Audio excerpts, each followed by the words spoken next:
Martin O'Neill, Martin O'Neill, Martin O'Neill, Martin O'Neill, Martin O'Neill, Martin O'Neill, Martin O'Neill, Martin O'Neill. That's what I want to hear sang at Hampden Park today. It is the day of reckoning. And in the rise of the morning sun, this to the hung. But anyway, yeah, good morning. Welcome back to the One Celtic Fans View this morning. I haven't even had my coffee. Yet. Let me just do this.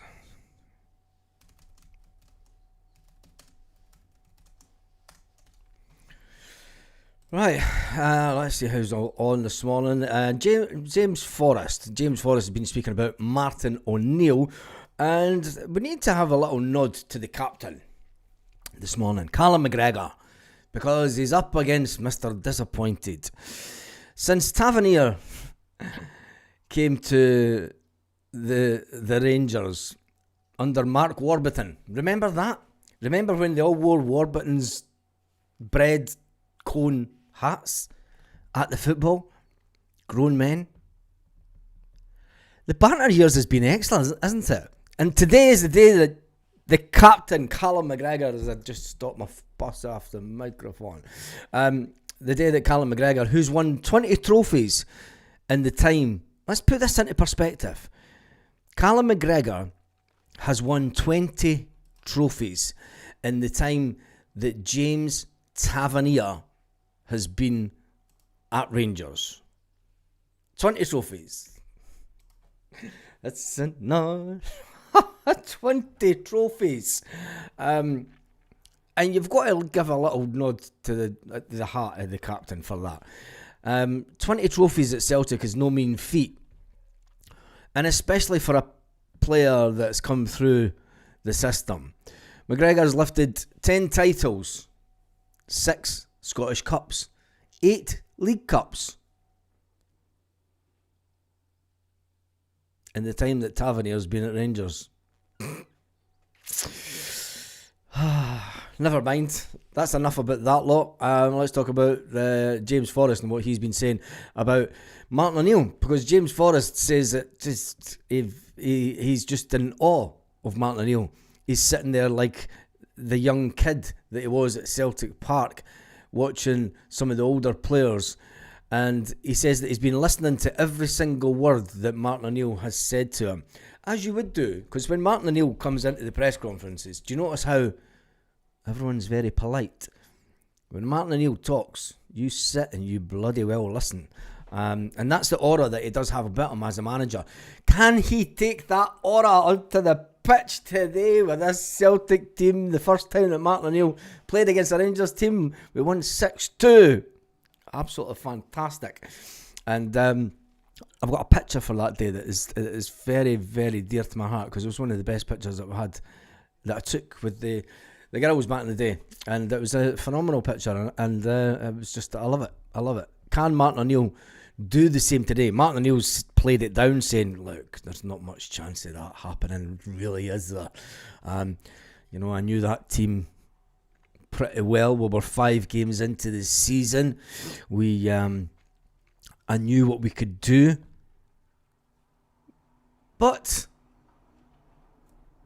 the Messiah turned it around. When you look, and people say, it's only Falkirk. It might have been only Falkirk, but the performance the other night, the performance by that Celtic team, and yes, it may only be in Falkirk, but the performance against teams similar to Falkirk over the last, since the end of the transfer window, has been nothing short of embarrassing. Martin will show experience and class today, says Scott. The Green Messiah says both teams are playing better and got better coaches. I can see the game going to penalties. Oh, don't say that. I'm in sunny Rome. Better not ruin my holiday. Come on, the Celtic car. Helen says that we can do it. Just some of the comments that's coming in this morning. When you look at what Martin O'Neill has done to these players, I think it far outweighs, and I'm not being disrespectful to that lot, But I think that the turnaround that Martin O'Neill has done with this Celtic team in the space of a couple of days. Brendan Rodgers' team with the pumped Falkirk. Oh, Jesus. I think we should have just banned Highlander. I'm sure it was Brendan Rodgers' team. Martin O'Neill's not brought any players in yet. Just saying. That's the last comment I needed today. Just no negativity needed here this morning. But when you look at what Martin O'Neill's done and Sean Maloney and the backroom staff has done to these players, the turnaround is far superior to what the Rangers manager has managed to do at Rangers. Let's just put that out there. Do you know, they're still not... We've got the better players, whether you like it or not. Some people out there will say we don't have a good team. We have better players than them, and when it comes to it today, when Martin O'Neill's sitting at breakfast right now with this Celtic team, when they're sitting in the hotel having their breakfast right now, Martin O'Neill just looking around all the players to see the attitude of all the players. And it wouldn't surprise me if even this morning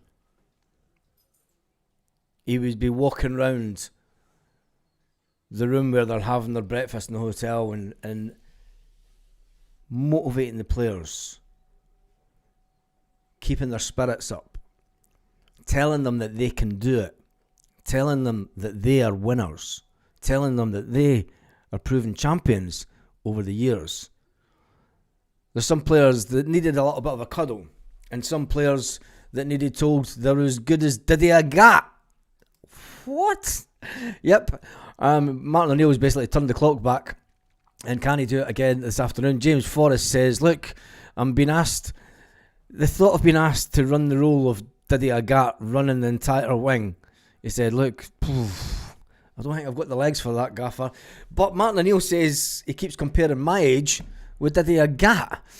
He says, as an older player, you can take great confidence, James Forrest said. He says, as a younger player, you can take great confidence in what you hear Martin O'Neill saying to you. When you've got a manager that is so respected within Celtic, to tell anyone how good they are.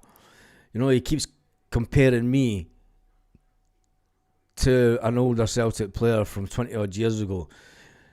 He went on to say, even for me as an older player, you can take great confidence in from hearing that Martin O'Neill has watched you over the years.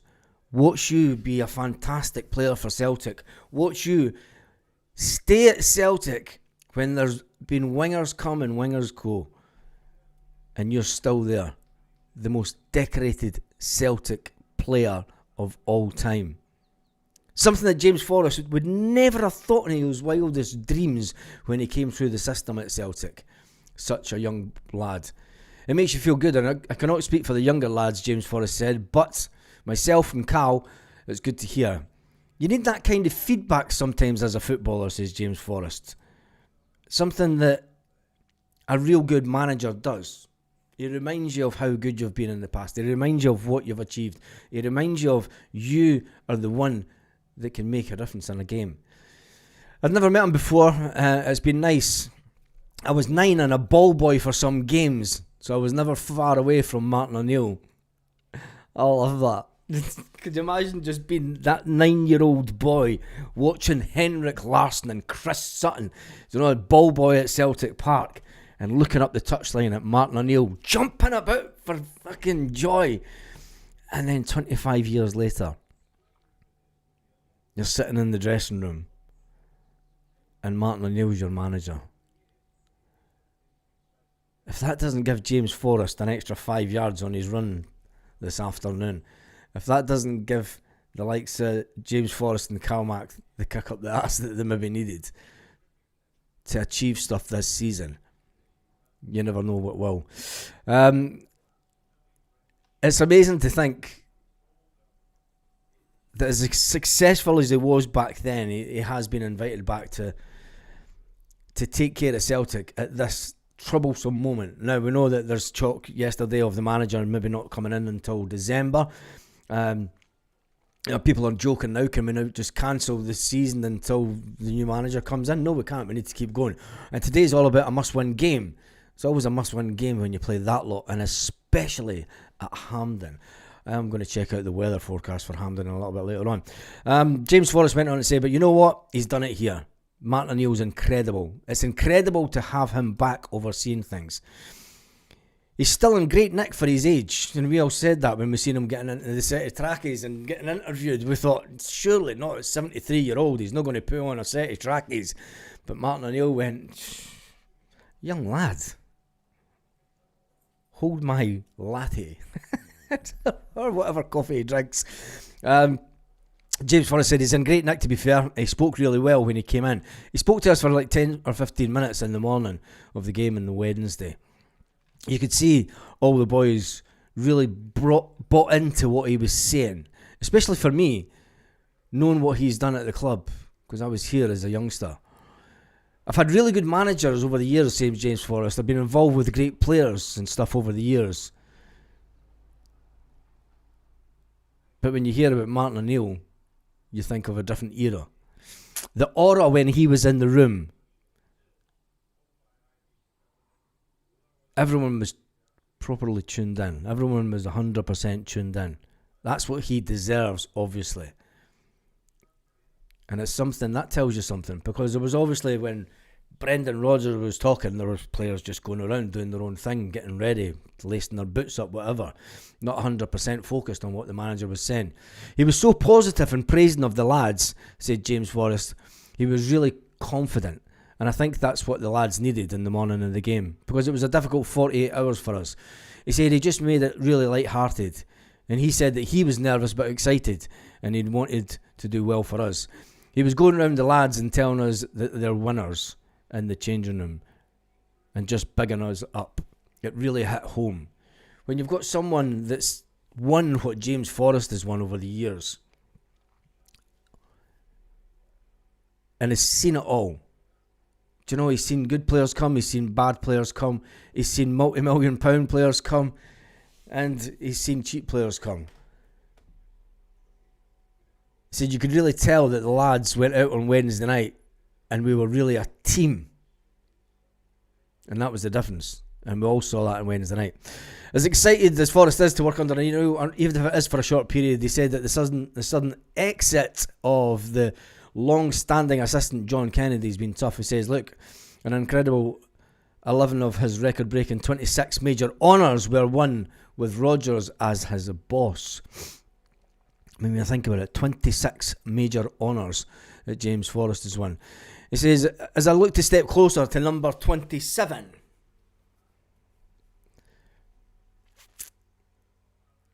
what Brendan Rodgers has done for me has been great over the years. Him and Kendo, talking about John Kennedy, I've known them for so many years. I don't think anyone at the club can say a bad word about them. Maybe people don't see it on the outside, what Kennedy does every day. Anything off the pitch or on it, you need to be something, and maybe there was something going on with him. But it's over and done with. These things happen in football. You need to move on. Loads of great memories, but you can't look back. You can look back on it positively, but that's it. This morning, we wake up and we're going to Hampden again. We've got to play Rangers. And that's where we're at this morning. What team will Martin O'Neill play this afternoon? What team will be...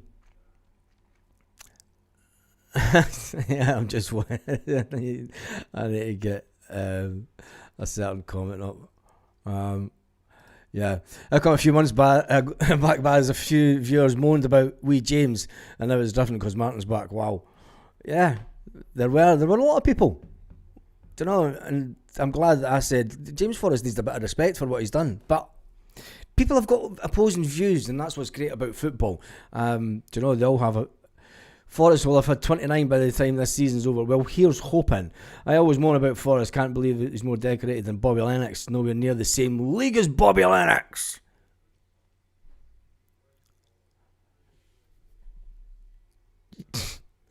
You've got to put it into perspective. I mean, it's different years.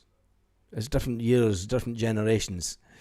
The fact that James Forrest has stuck around.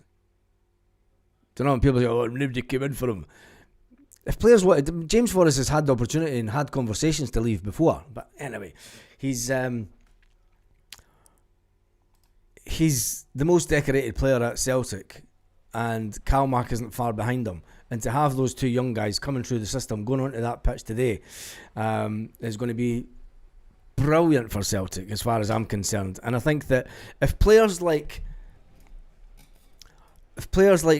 James Forrest and Callum McGregor can find it in their old weary legs to go up another 1 or 2% in a game, and when you see what they did to the players the other night, the same players that played all season, the same players that we've been berating all season, the same players that we've been saying the manager's lost the dressing room. Well, if you had lost the dressing room and they weren't putting in a shift for the manager, it's shown to be true. But it just shows you when you bring in someone that can motivate you, can get your head in the right frame of mind before a game. And let's face it, Martin O'Neill's never going to call these players Honda Civics, is he?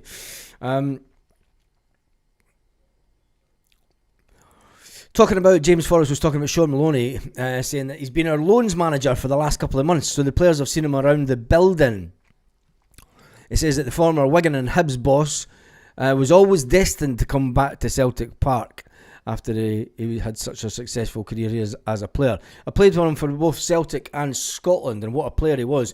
You can just tell that with the mentality that he has, he was destined to be at Celtic one day. I think it's a great combination that him and Martin is a good one. Not just Celtic, but it's a new voice in the dugout this afternoon.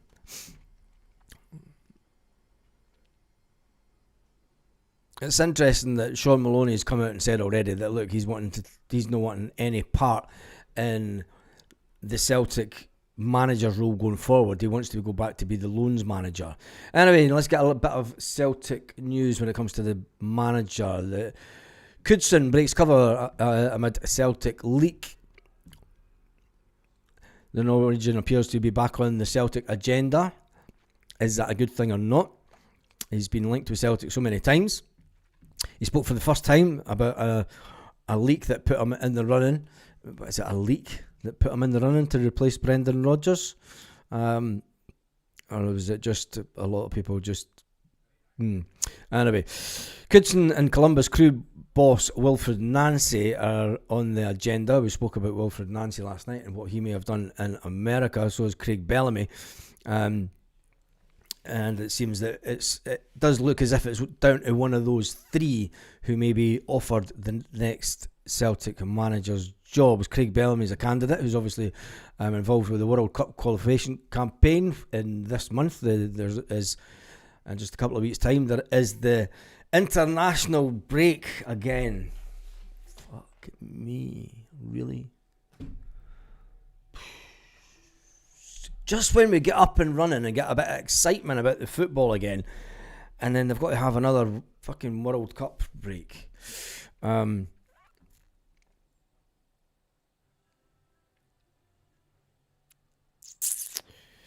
just trying to see what they're saying about defeats and losers. Oh, interesting. If they get beaten in the next game, Bodo, the title is out with their hands with 3 games remaining. We look tired. This is interesting because the Bodo Glimt manager says, and you could look back to last season with Celtic with this, we look tired and a little empty. We're not like the Glimt team we want to be. Whoa. That sounds like Rodgers. Today we simply don't have the energy or the power. It looks like we're a bit on edge. I can do very little. We just focus on the matches we have and be able to deliver a better performance. That's awfully Rodger-esque sounding. We have given them an advantage we shouldn't have. We should have been ready. the fact that it doesn't look like that they're going to win the title, and he's kind of conceding, and he's talking about the team not being in a good place. Is that what you want to really hear from a manager that could be potentially the next Celtic manager? I'm not too sure. I mean, I stuck my colours to the mast with a certain Irishman that manages down in England. And I was kind of hoping that he's got the young, enthusiastic, he's got a bit of a long-term vision. I just think that Kudson could be a manager that would come in, maybe do well for 1-2 seasons and then want to move on quite quickly. And that's not what we need at Celtic right now. I mean, when Celtic brought back Brendan Rodgers, they brought him back with the hindsight of saying, well, we're going to look at a bit more longer term. We'll give you the 3-year contract, and then we want to have a bit of stability around the club.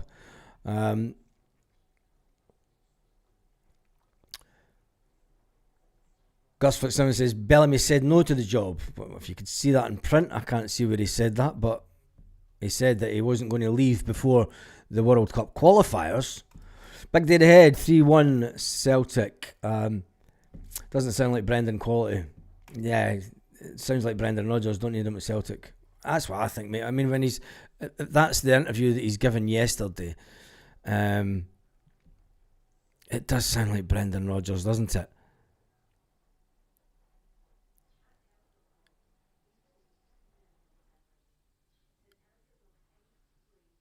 I would rather have Wilfred Nancy, but I've got my reservations about him.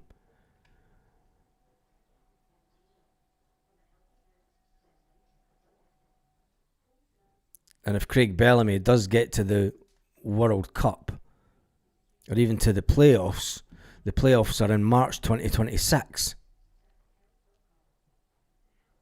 And Kudson has unleashed his players as he hits breaking point.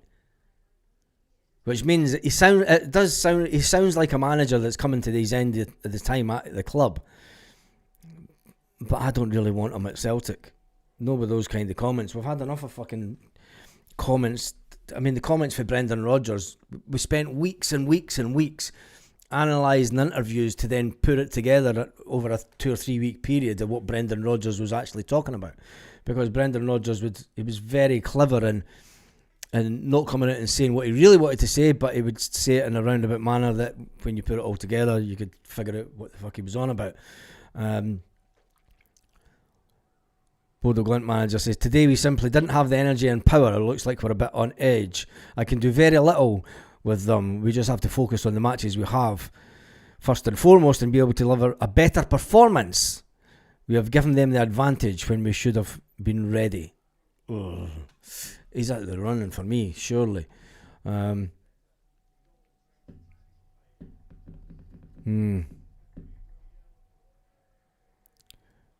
Just try to see some more Celtic news. I think that's about it for this morning. Let's jump into some of the comments this morning, Sunday morning, up with the lark. Braga manager all day, says Scott. Do you think it'll be the Braga manager? Who plays centre forward today, folks? Says Rod. Should Roger have ever came back? Did we not think that there was always a possibility to have him walking again? I don't think, Martin, it's not good to look, especially today, I don't think it's a good time to look back in anger, as they say. I mean, I backed Brendan Rodgers to stay here for the 3 years. I never expected a transfer window like the one that we had in the summer. And I think that had everyone at breaking point. We finish every season, and as Celtic fans, we know what positions that we need to improve in. We knew that we got rid of. I don't want to go backwards. I mean, it's. I don't think it was a possibility. I don't think he ever wanted to walk, but I think things had become such broken, and there'll be things that we'll never get to hear about. Do you know? I think that, as I said, since the summer, there's an internal fighting going on at Celtic But it's in the past. Scott says Braga manager all day. Could it be the Braga manager? What is his schedule like that we might not be able to bring him in until December? Stephen Johnson getting a shout out. Rodgers was more cryptic than the Roslyn Chapel. He was.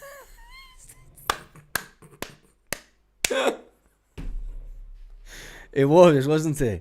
It was. Yeah, he was. It's unbelievable. You're doing a poll? Nah, not this morning. There's a poll for what? The managers. We've done sort of managers poll the other day. Kenny needs to start up top. Is Maida fit? We've no idea. We'll find out this morning. Find out in a couple of hours. Find out when you see the players getting on the team. Well, it doesn't matter, because if he's unfit or unfit, he'll be getting on the team bus anyway and going to Hampden. We'll need to wait to see when Martin O'Neill drops his team, and I don't think there'll be any leaks today. I'm sure it was John Kennedy that was leaking the team. Positive. Kenny needs to start up top. I think so. What's my thoughts on Nancy? I don't know enough about him as a manager. I mean, I can only go on what he's won, and he fits. You can understand why he's been linked with Celtic, and you can understand when you think about how this current hierarchy, the board that we're wanting sacked, when you think about how they think as an organisation, and they think about potential markets and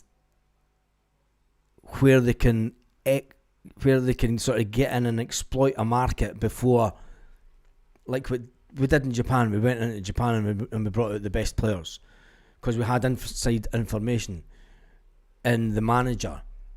Could we do that with this guy? Does he look like he could be a fantastic Celtic manager? I don't know. He plays fantastic attacking football, seemingly. He's won things similar to what Ange has done. He'd won in his past.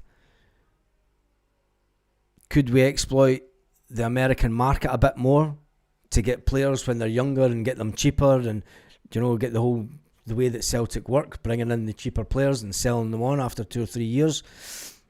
It fits the bill that way. But then you have to ask the question, is there a longevity? Is there a 3 to 5 year plan for that type of guy? Or is he the type of manager that might come in, like what Ange did, and have 2 good seasons, and then the time you get to the 3rd season go, nah, your agent's in your ear going, listen, there's folk down in England talking about you. There could be possibilities for a job down in England. And you're going, well, see what you can sort out, pal. I want a manager that's maybe been down in England, that's maybe, had tasted it and is ready for a settled period, a job that he can get his, and really build something. Maybe that is that guy. I don't know. Like I say, I don't know enough about him. For me, the Irishman playing down, managing down at Ipswich seems to be that guy, but it just depends on the board, doesn't it? Sriracha should start left back. KT looks torn in Caravan. KT's not fit, so you'll be absolutely you'll be loving that. Brendan Rodgers, love the guy, far too stubborn for his own good. He put a lot of the squads back. That'll be his treatment of alleged club signings. His refusal to drop players contributed to the unrest it did. Listen, Brendan Rodgers was when you look at it now, there was an article that came out in the Sun that says Brendan Rodgers is trying to manufacture his way out of Celtic. Well, he did that, didn't he? The fact that the newspaper, the Sun newspaper column that came out was hushed by Brendan Rodgers, and it was cowardly. We still didn't get any answers for that. And when Brendan Rodgers was asked about it and pushed about it and quizzed about it, what's the outcome of the allegations in the newspaper about you? We've put it to bed. What the fuck? Fuck off. That should have had our alarm bells ringing. We should have went, that's something not right here. There's something not right. You don't get an allegation like that printed in print against you, and then you have a meeting with the chairman, or the CEO, and then you go, that's fine, we're forgetting about it. Come on. There was something, just no. Anyways, in the back, Roger Hannah stood by it. Yeah, he stood by it, but I mean, who leaked him the info? And if Roger Hannah stands by it, that means he's open to, and this is why, was it Brendan? Anyway, Martin O'Neill's a hero. He is that, and can he be the hero at Hampden this afternoon? I really don't know how KT isn't fit by now. He's got a groin strain, mate. He got a groin strain in training last week after the Hearts game. That's how he's not fit. We need a manager that knows how to get past 8 at the back. Yeah, we do. But it's not, and it's not just the 8 at the back. I think that if when you play the type of football that Martin O'Neill played on Wednesday night, you don't give them the chance to get 8 at the back. And this is the issue that Brendan Rodgers had and Brendan Rodgers' team. Pass the ball out for the back, slow the game down, allows the defending team to all get back. Martin O'Neill went, get that fucking ball up as quick as you can, and don't allow them to get back into their low block. They never had the opportunity much to. I mean, they did at points to get into the low block, but when Celtic scored, you didn't give them the chance to get into the low block, and that's the difference. Martin O'Neill plays attacking football. Brendan Rodgers played possession football. Played the type of football that he sits and he watches when he's sitting in his Spanish villa and he's watching La Liga and he's going, yeah, that's how you play football. You keep the ball as much as you can and you work your way through the team, the opposition. That doesn't work in Scottish football, mate. You've got to get past them quick, because if you allow them too much time to think, the amount of times that opposing teams had a corner or a free kick at Celtic Park and the keeper gets the ball and he smothers the ball. Martin O'Neill comes in. How quick does the keeper kick the ball up the park? It's amazing that. Just a little, simple little things. And I think that's what will come into play today. The fact that, the beauty of Martin O'Neill's 60%, 60-40 possession. Let them get more of the ball, open them up tactically, beat them on the low block. Yep. It's time we put up a performance against this mob. We will win today. That was the big fear coming into this game before Monday's exciting day. Before all the mayhem of Mayhem Monday, we'll call it. Yeah, that's what it's named. Before Mayhem Monday, when Brendan Rodgers decided to have a word with the board, and the board went, that's fine, we'll accept your resignation. Before Mayhem Monday, we were all going into the game against Falkirk dreading dropping any points. Let's be honest, Brendan Rodgers would never have got that type of performance against Falkirk. Not in a month of Sundays. Not in a month of Sundays would we played like that under Brendan Rodgers. There's so many stats that you could pick out in the game to say, yeah, Martin O'Neill, that's a Martin O'Neill team. Brendan Rodgers would never have got the keeper to put the ball out as quick, would never have allowed the keeper to not pass it out to the defenders, would have told the defenders, yeah, use Schmeichel, keep using Schmeichel, keep kicking the ball back to him, change the point of attack. The one time that Trusty was going to do it, he looked and he turned and he went, and he turned the other way. You could see the fear of God in his face. Martin O'Neill must have been at the touchline shouting, you fucking turn that ball and I'll turn you inside out, laddie. But anyway, I just think that they will play 3-5-2, so our midfield will need to dig in today. I think Martin O'Neill will change our system. It won't be a 4-3-3. Roger Hannah of The Sun is Peter Lawwell's lackey. Stephen McCowan reports back to The Sun. Doesn't take a scientist to work out who's talking. Yeah, we all know who's talking, but I think the good thing is that it is now a little bit of speculation that Mr. Lawwell's about to go into retirement once again, and hopefully take Nicholson with him, as Nicholson's been linked with a job in UEFA. the whole Peter Lawwell connection again. Hope it does happen, and we'll wait and see. Jump back into something else.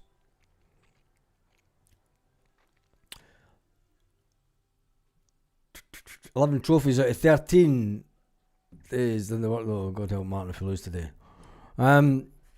Will Martin O'Neill be excused if we lose today?" There's a poll question for you.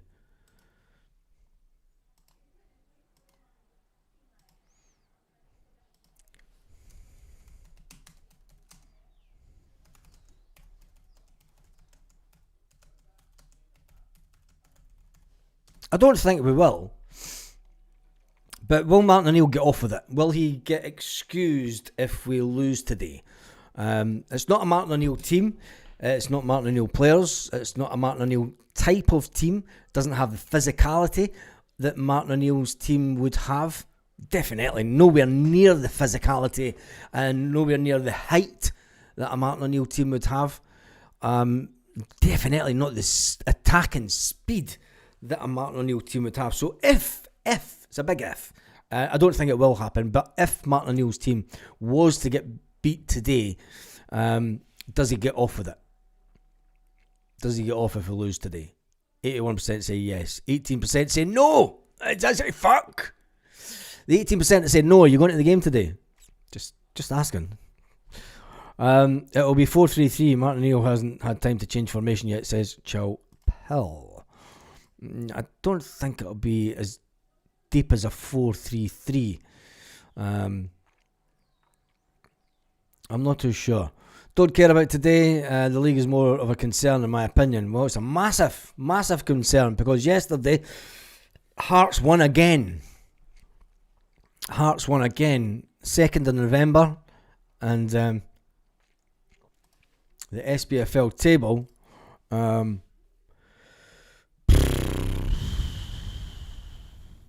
you've got to say, isn't looking good as far as Celtic are really concerned. Goal difference of 19. Celtic have a goal difference of 8. And them scoring 4 yesterday was it expected? I don't think it was. Well, maybe it was, wasn't it? But when you do look at the table. When you do look at the table, it's not the best of reading. I mean, they do have a game in hand, and you're thinking that Celtic will win their next game, but you're hoping. I mean, you never thought you'd see a day where Hearts would be 9 points clear at the top of the league. I mean, Aberdeen run us neck and neck last season, and there's the difference. There lies the difference. I mean, it will be a monumental collapse of 1980s proportions of Hearts do fall away again. And I think a lot of older Celtic fans will be loving the fact that once we start biting into we need to beat Hearts. It's as simple as that. We've got 3 games. We need to win every game between now and the end of the season. We cannot afford to drop any more points. I mean, Celtic have won 6, they've drawn 2, and they've lost 2. I can remember a time that's as many that you would see Celtic dropping over a season. You know, losing 2 games and drawing 2 games. I suppose the big question should be is can Celtic go on a winning run that surpasses anything that we've done before? Can Martin O'Neill and then the next incoming manager, because when you've got a change again, do you know, having changes of manager throughout the season, which then gets you thinking, which part of, and I know that Sean Maloney and the backroom staff have all changed, and McManus has came in. I thought McManus was at the under 17s or something. But these people have come in. How many of them will stay? Will there be a crossover, or will it be a case of, no, I'm bringing my own staff in and we start tomorrow? That's maybe a nightmare scenario for me, and that 9-point gap could retain. And then you've got teams that are only 5 points behind you. Do you know? So we really need to be putting pressure on them. Sinisalo, cup game today. I think so. I mean, Sinisalo got the cup games before. Will the manager... No, I'm going to do a watch along, mate. I was thinking about going into the pub, but I thought, I'm not going to risk it. I'm just going to... I'll do a watch along. 3-1 Dyson in 2 of ours. Let's hope he does. Hope the fans sing today without the Green Brigade and the boys. I think they will. We're not going to lose. We're winning this game. It's not a problem. I don't think today's game is the big issue. I think... I mean, it is an issue. We need to win today because we need to get back to Hampden. We need to get to the cup final. For Martin O'Neill, even if Martin O'Neill was only here until the cup final, and Martin O'Neill wins the cup final, for me, my God, roll back the years. And don't be surprised if I try and book a flight home for the final and try and bag a ticket off someone. Because it's one of those things. I'm sure Martin O'Neill has a trick up his sleeve for today. Well, let's hope. Too depressing, Baz. Come on, it's all about Celtic. We can catch them. It's not too... How's it too depressing? It's a reality check. It's a reality check. We're 9 points behind as it sits today. It's not often that's you claw that back. I mean, it'll be a monumental collapse by Hearts if they lose that. But anyway, we move on. That's enough for today. I will be back live an hour and a half before the game today when we get the team out. Can we do it? Can Brendan Rodgers' ghost of the past be laid to rest today with a fantastic performance by Martin O'Neill at Hampden and his current Celtic team? The team of players that were quoted not only a couple of weeks ago has been Honda Civic style. Martin O'Neill turned back the years by turning up in his DeLorean and driving out in a Ferrari. Can we win today, and by how many goals? Make sure you join me for the live an hour and a half before kick-off today where we'll see the team. And on that note, have a fantastic day wherever you are all around the world.